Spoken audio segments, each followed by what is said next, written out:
Welcome to the Legalpreneur Podcast. I'm your host, Andrea Sager, and I'm dedicated to covering common legal issues for small business owners and just how some of the world's most elite entrepreneurs have handled legal issues themselves.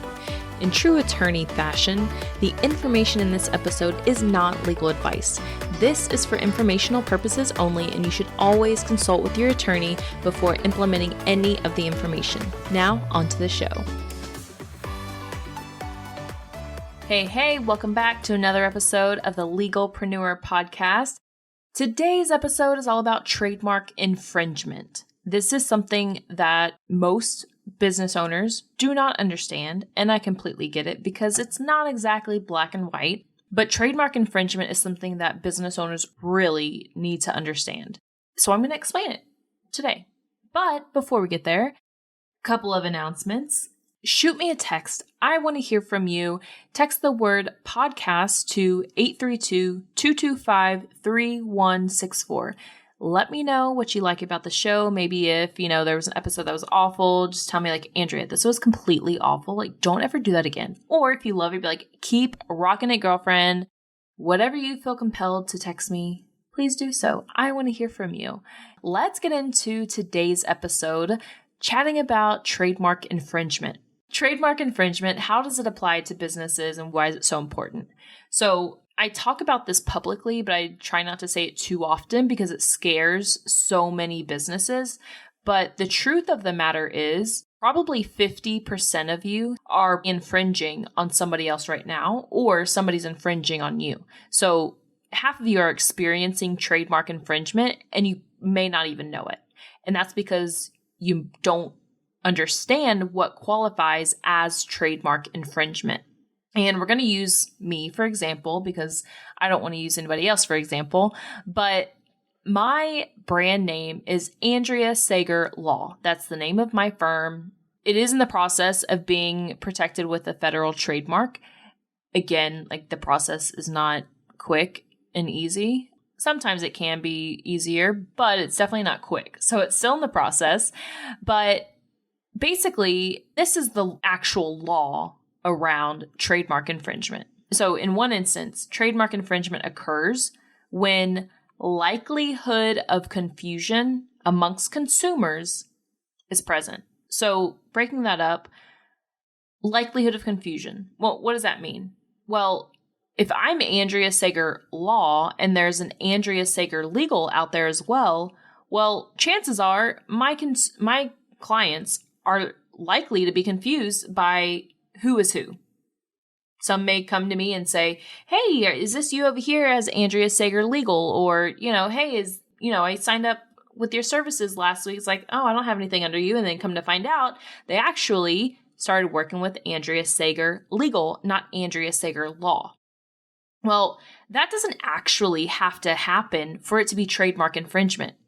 The only thing that has to happen is that it's likely to happen. So if you can prove, hey, my clients or my consumers are likely to be confused by this other brand name, then somebody is infringing on somebody else.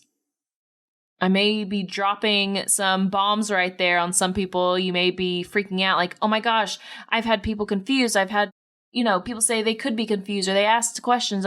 So first of all, take a deep breath.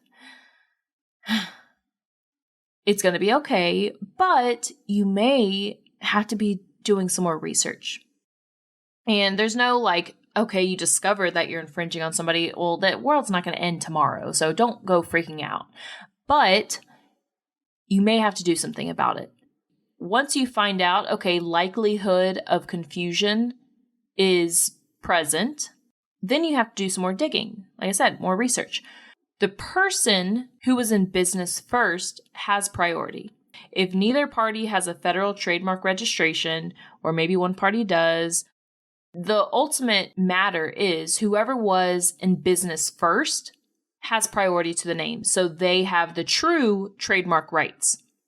However, if the person who has the junior rights, so who started in business second, If they have the federal trademark registration, the older party can still sue for trademark infringement. The older party can still cancel the other's trademark registration.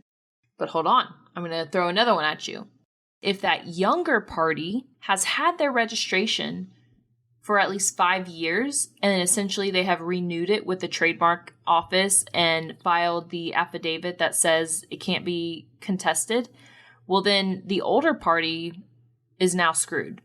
So if you're the older party, you have 5 years to cancel the registration of the other party who has the federal registration. If you wait past that 5 years and the other party has filed with the trademark office, then you can no longer cancel their registration due to priority. So due to being in business first. So I know I'm throwing a lot of information at you. So let me recap for now.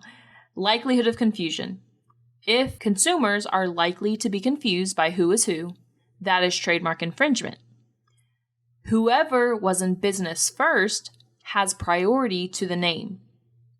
If the younger person has the registration, then the older party has 5 years to petition to cancel that trademark registration before they lose all of their rights. So hopefully that was a good recap up until now. So if you're sitting there and you're kind of freaking out, you're wondering, okay, who am I potentially infringing on, or who's potentially infringing on me? Don't bog yourself down, because you're not going to figure it out. Maybe you may find one answer or two answers, but you're not going to find it all out unless you run an official trademark search, which is what my firm does. So if you need a trademark search done, let me know. Basically, our searches look for trademark registrations. We look for unregistered trademarks, so people in business that don't have a federal registration. We look for all of that in order to be able to come to you and say, look, you've been in business for this long. Maybe you are infringing on somebody, maybe you're not. Also, these other parties may be infringing on you. So I arm you with that information, and then you can decide, okay, I do want to get the federal registration. I do want to apply, or okay, maybe I need to rebrand. Or, ultimately, sometimes I tell clients, okay, look, this is what's going on. Now it's up to you to decide what to do. And some of them decide to risk it, which is, I'm not going to say that's completely fine, but look, I arm you with the facts and I tell you what the law is, and then it's up to you to move forward from there. So I do highly, highly suggest, if you have not done an official trademark search through a trademark attorney, and I'm not talking about the LegalZoom search or Trademarkia or Trademark Now or any of those websites that make you think they're attorneys, that's not a real trademark search. Unless you actually pay to work with an attorney, which even then I can't really guarantee those results. You definitely want to work with an actual trademark attorney to figure out what's going on in regards to your name. So I know I'm going to get a lot of questions as well, like, okay, so my name is ABC. So-and-so's name is AB or AC. Is that trademark infringement? Well, could consumers be confused? Could they be confused by who is who? If so, then yeah, it probably is trademark infringement. Think about all this, sit on it, and if you're still freaking out, well, then you may need to change your name. You may need to rebrand. And rebrand, let me tell you, rebranding is never fun, but it's a lot better to rebrand because you choose to, not because somebody is forcing your hand to rebrand. So like when you get a cease and desist letter and they say, look, you have 10 days to do this, this, and this, you have to change your name now. It's a lot more fun doing it now before they catch you. And I've done that plenty of times.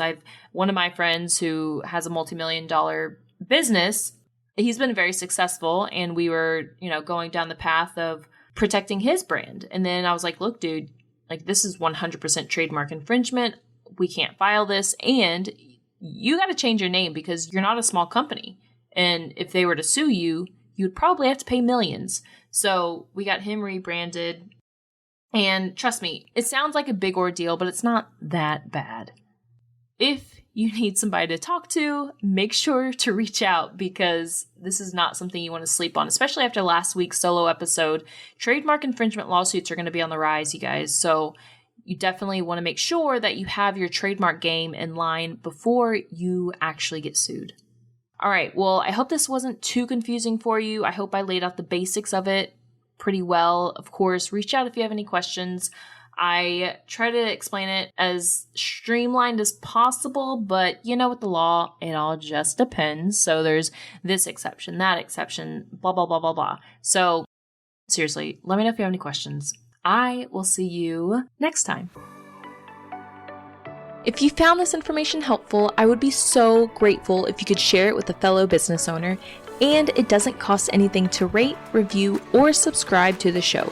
Your support helps me reach more listeners, which allows me to support more business owners in their entrepreneurial journey. I'll see you next episode.